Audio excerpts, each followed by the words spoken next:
तो दोस्तों कैसे हैं आप लोग। तो गाइस आज की वीडियो में आपको बताने वाला हूँ, you know that very well, ये मैंने दूसरे चैनल पे भी इसका कुछ पार्ट डाला था, ठीक है। और ज़िया ट्यूटोरियल इंग्लिश एक चैनल है जिसमें इंग्लिश और मैथमेटिक्स की साइंस की वीडियोस अपलोड होती रहती हैं, तो आप देख सकते हैं उसमें जाके। बहरहाल आज हम बात करेंगे गाइस काइंड्स ऑफ टेंसेस में, जिसमें देखिए टेंसेस जो है तीन प्रकार के या तीन तरह के होते हैं। तो मैं आपको बता देना चाहता हूँ। पहला जो टेंस है प्रेजेंट टेंस होता है, दूसरा है पास्ट टेंस, प्रेजेंट यानी कि मौजूदा टाइम की बात होती है ना, हाल। और पास्ट यानी कि गुजरे हुए बात की, है ना, जिसे भूतकाल भी बोलते हैं हिंदी में और उर्दू में बोलते हैं, है ना। हाल माजी, सॉरी, हाल तो प्रेजेंट हुआ, है ना, वर्तमान जिसे बोलते हैं हिंदी में। और फ्यूचर टेंस होता है जिसको उर्दू में बोलते हैं मुस्तकबिल और हिंदी में बोलते हैं भविष्यकाल। बहरहाल इन सभी टेंस के चार चार पार्ट्स होते हैं अलग अलग, तो मैं आपको बता देना चाहता हूँ बहुत ही ज़्यादा अच्छे से गाइस। जैसे कि प्रेजेंट टेंस का है सिंपल प्रेजेंट टेंस, और है ना, सिंपल प्रेजेंट टेंस में सिंपल प्रेजेंट टेंस, दूसरा है प्रेजेंट कंटिन्यूस टेंस, तीसरा है प्रेजेंट परफेक्ट टेंस, चौथा है प्रेजेंट परफेक्ट कंटिन्यूस टेंस, ठीक। उसके बाद गाइस इसी तरह से पास्ट टेंस में सिंपल पास्ट टेंस, दूसरा है पास्ट कंटिन्यूस टेंस, तीसरा है पास्ट परफेक्ट टेंस, और चौथा है पास्ट का past perfect continuous tense. Tense मैंने लगाई नहीं, आप लगा लीजिए, कोई दिक्कत नहीं। बहरहाल चौथे में आते हैं फ्यूचर में, तो सिंपल फ्यूचर, फ्यूचर कंटिन्यूस, है ना, फ्यूचर परफेक्ट कंटिन्यूस। तो गाइस इसको हम समझेंगे बहुत ज़्यादा अच्छे से, और आप देख सकते हैं। तो हम सबसे पहले लेते हैं इस वीडियो में सिंपल प्रेजेंट टेंस। तो देखिए मैं आपको बताना ये चाहता हूँ कि है ना, और एक चीज़ मैं बता दूं कि इस वीडियो को देखने से पहले आपको ये मालूम होना चाहिए कि सब्जेक्ट किसे कहते हैं, वर्ब किसे कहते हैं। वर्ब की थर्ड फॉर्म या फिफ्थ फॉर्म होती है फर्स्ट, जैसे कि आई ईट। तो ये ईट है ना, ईट ईट का मतलब होता है खाना। जिस वर्ड इंग्लिश के वर्ड की मीनिंग में हमारी लैंग्वेज में ना आए उसे हम बोलते हैं वर्ब, है ना। ना, खाना पीना, रोना, रहना सहना, हंसना गाना, ठीक है, सोना, ये सब ना आ रहा है तो ये वर्ब होते हैं। तो इंग्लिश में इनका वर्ड जो है, जैसे खाने का है ईट, तो eat, ate, second form ate, third form eaten, eat ate eaten. और पास और प्रेजेंट पार्टिसिपल है ईट्स, एस लग जाता है उसमें। एस क्यों लगाते हैं ये मैंने बताया हुआ है ऑलरेडी दूसरे चैनल पे, जिसका नाम है ज़िया ट्यूटोरियल, ठीक। तो गाइस, तो बहरहाल मैं इसको समझता हूँ, जैसे समझाने की कोशिश करते हैं हम, इसको देखते हैं। आई ईट, है ना, तो आई इसमें क्या है, सब्जेक्ट है, ईट क्या है, इसमें वर्ब है, ठीक।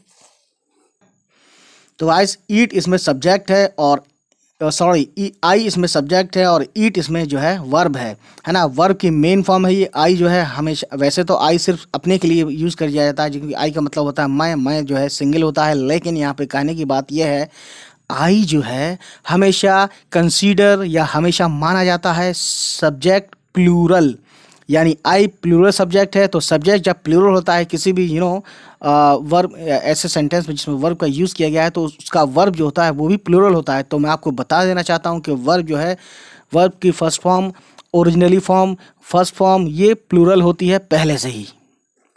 वर्ब को सिंगुलर बनाने के लिए एस या ईएस जोड़ते हैं, ठीक। जैसे कि ईट है, ये प्लूरल है और इसका सिंगुलर बना दिया ईट्स, है ना। तो ये समझने वाली बात है गाइस, ठीक है। तो देखिए इसमें अब इसका मतलब, तो जैसे आई ईट, मैं खाता हूँ, है ना। और हमारी लैंग्वेज में सिंपल प्रेजेंट टेंस में जो वर्ड का लास्ट में आता है ता हूँ, ती ही, ते है ना।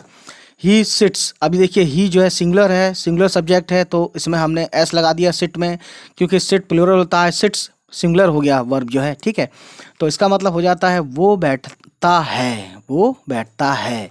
अब देखिए गॉड्स, यानी यहाँ पे प्लूरल है सब्जेक्ट, बहुत सारी बकरियाँ, है ना, यहाँ पे गॉड्स को हम बकरियाँ मान लेते हैं।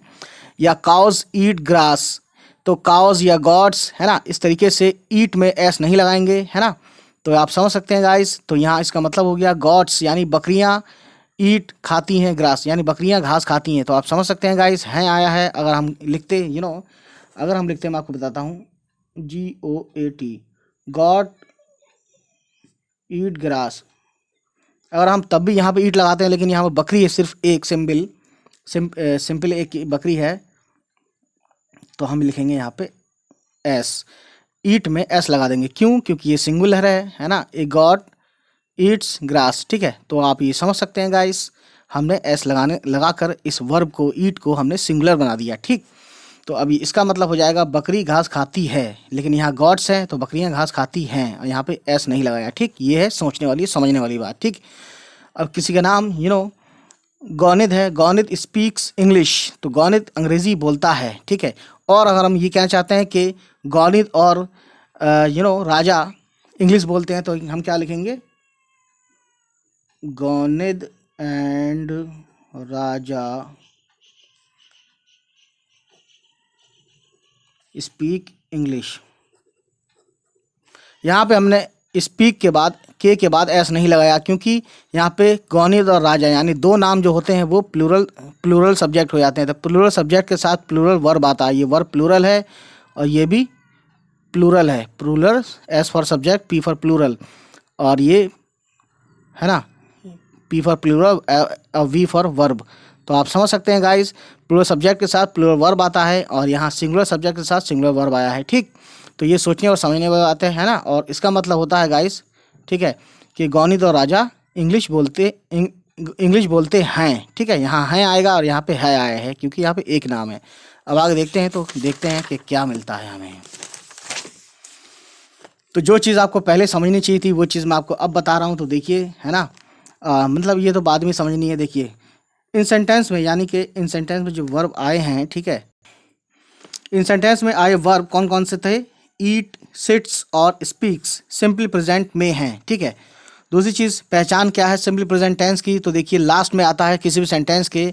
जैसे वो गाता है तो ता है, जैसे वो गाती है तो ती है, और जैसे वो गाते हैं या खाते हैं या चढ़ते हैं या दौड़ते हैं या रोते हैं या हंसते हैं या लौटते हैं या पोटते हैं, जो भी हैं आता है। तो इस तरीके से लास्ट में हमारे सेंटेंस में ट्रांसलेट करने के बाद इंग्लिश के सेंटेंस को जब हम लास्ट में आता है ता है, ती है, ते हैं, आखिर में आता है, आखिरी मतलब अंत, तो उसको हम बोलते हैं सिंपल प्रेजेंट टेंस का वो सेंटेंस होता है। बहरहाल अब देखते हैं अगला, इसको SPT यानी सिंपल प्रेजेंट टेंस, जो काम रोज़ होते हैं उसको बोलते हैं या तो ता है, ती है, ते है, ये भी आता है लास्ट में। या फिर आप इस तरह से समझ सकते हैं कि सूरज, जैसे कि सूरज है ना, सूरज, वो सूरज घूमता नहीं, है ना, नेगेटिव सेंटेंस हो गया, वो नहीं आ गया। तो आप इसको ये समझ लें कि चांद जमीन के चक्कर लगाता, जमीन यानी कि पृथ्वी, चांद यानी कि चंद्रमा, ठीक है।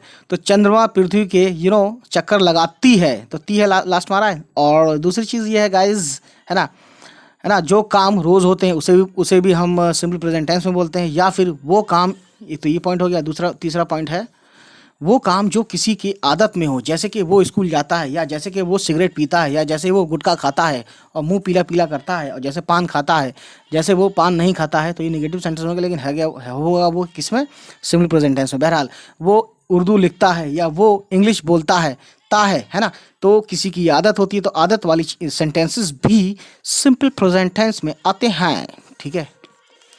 उसके बाद गाइस हम देखते हैं कि सुनो, वर्ब के लगाने का रूल, यानी कि रूल क्या होगा कि अगर, तो गाइस इसको ना, इस वीडियो से पहले आपको ये मालूम होना चाहिए कि सब्जेक्ट किसे कहते हैं और वर्ब किसे कहते हैं, तभी ये चीज़ आपको समझ में आएगी, ठीक।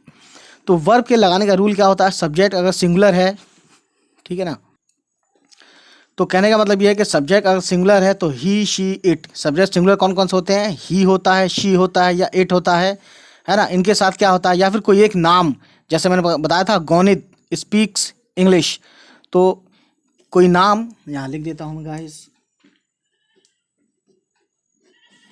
कोई नाम, और सॉरी, कोई नाम ही, शी, इट, मैंने कॉमा दिया है ना, ये ही, शी, इट, या कोई नाम वर्ब के साथ, है ना, के साथ वर्ब की जो है फर्स्ट फॉर्म आती है, और कैसे आएगी, एस या ईएस के साथ, है ना, वर्ब विद ईएस या एस के साथ, यानी कि गो है तो गोज बन जाएगा, ये प्लूरल है और ये सिंगुलर है और ये प्लूरल है, ठीक है।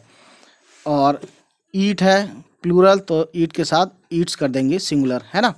तो सब्जेक्ट सिंगुलर होगा। सब्जेक्ट कौन कौन से होते हैं, या तो सब्जेक्ट होता है प्रोनाउन होता है सब्जेक्ट, या फिर नाउन होता है, ठीक। ये सोचने वाली और समझने वाली बात है गाइस।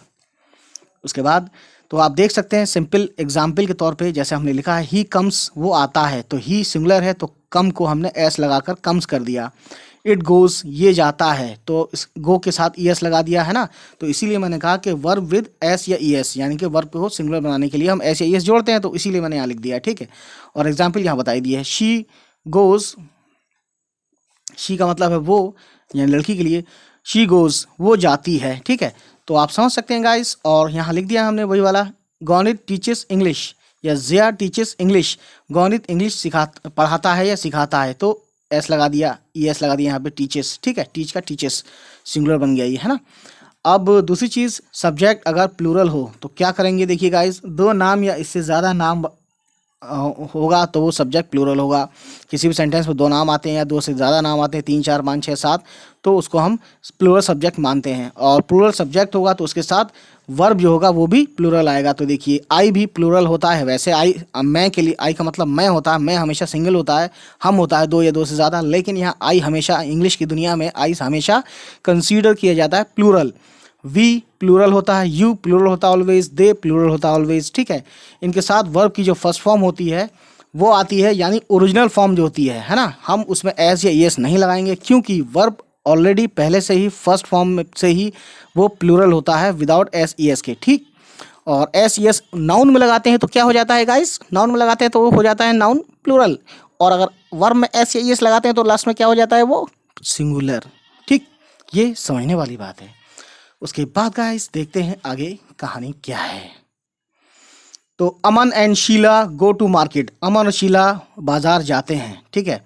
तो अमन एंड शीला दो नाम आ गए है ना, ये भाई बहन हो सकते हैं। और गो के साथ हमने गोज नहीं कहा बल्कि गो कहा, गो जो है प्लूरल होता है इसलिए।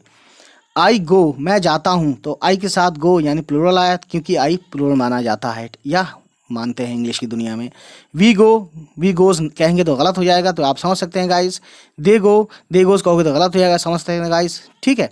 उसके बाद guys you come, you comes कहोगे तो गलत हो जाएगा, क्योंकि यू प्लूरल है तो कम भी प्लूरल होना चाहिए, और कम पहले से प्लूरल होता है। कम्स जब लिखते हैं एस लगाते हैं इसमें, कम्स हो जाता है तब वो सिंगुलर होता है, लेकिन हम सब्जेक्ट प्लूरल है तो वर्ब भी प्लूरल होगा, क्योंकि वर्ब पहले से ही प्लूरल होता है, ठीक है। वर्ब पहले से ही प्लूरल होता है, प्लूरल फॉर्म में होता है, ठीक है। गर्ल्स सिंग, अब यहाँ पे गर्ल सिर्फ गर्ल लिखते, अगर हम ये लिखते गर्ल तब ये सिंग्स कर देते, है ना, तब ये सेंटेंस सही होता। लेकिन गर्ल क्योंकि यहाँ सिंगुलर है तो एस को एस लगा के सिंग में हमने सिंगुलर बना दिया। लेकिन यहाँ गर्ल्स हैं यानी लड़कियाँ, लड़कियाँ गाती हैं, तो इसका मतलब हम यहाँ पे एस नहीं लगाएंगे, ठीक। तो समझ सकते हैं गाइस, वर्ब में क्या होता है, एस या एस लगाने से वर्ब भी सिंगल फॉर्म में आता है ना। और नाउन में एस या एस लगाने से क्या हो जाता है, नाउन प्लूरल हो जाता है, लेकिन वर्ब सिंगुलर हो जाता है। ये एक कहानी है, you know that very well. तो गाइस उम्मीद करता हूँ ये वीडियो आपको पसंद आई हो, और पसंद आई तो प्लीज़ हमारे चैनल को सब्सक्राइब कीजिएगा, उन तो पता ही पहुँचाइएगा जिसको इसकी ज़रूरत है। चलिए मिलते हैं, बाय बाय, टेक केयर।